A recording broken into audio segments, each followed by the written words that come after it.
দুজন তিনজন জুবাই থেকে লম্বা করে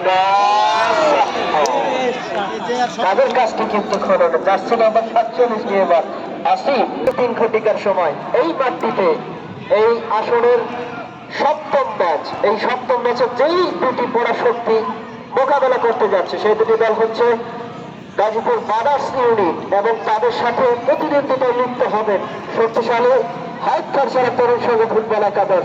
অগ্রিম আমন্ত্রণ জানাচ্ছে শ্রোতাবন্ধুরা আগামীকালকের ম্যাচটি দেখবার জন্য।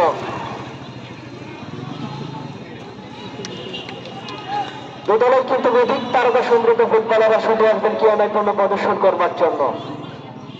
আপনাদের সকলে অগ্রিম আমন্ত্রণ জানাচ্ছি এবং আমাদের অতিথি মঞ্চে যারা উপবিষ্ট রয়েছে সকলকে ধন্যবাদ জানাচ্ছি। তারা যে দূরান্ত থেকে শুনতে এসেছেন তাদেরকে ধন্যবাদ জানাচ্ছি।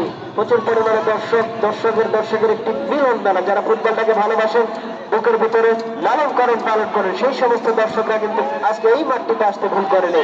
এই জায়গা থেকে বলতে বলতে আমরা একবার শাহ আলম 47 নম্বর জার্সি নিয়ে একেবারে ডান প্রান্তে রেখে ব্যবহার করে আক্রমণ পরিচালনা করবার একটি চেষ্টা ছিল। পরবর্তীতে কিন্তু শাহ আলম থেকে দেখেছেন এখন পর্যন্ত নিয়ন্ত্রণে লম্বা করে বাদল বিপদ সীমানায় শেষ অবধি পর্যন্ত কিন্তু কাদের কাজটি হলো না, একেবারে একটুখানি যত্ন থেকে সম্মানিত ম্যাচ পরিচালকের বাঁশির কল ফ্রি কিন্তু লাভ করেছে।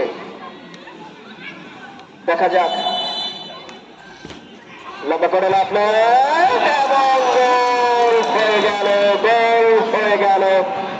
হয়ে গেল। এ যাত্রায় কিন্তু জার্সি নাম্বার 13 নিয়ে দলীয় ক্যাপ্টেন শাহ আলমের কথা বলছিলাম।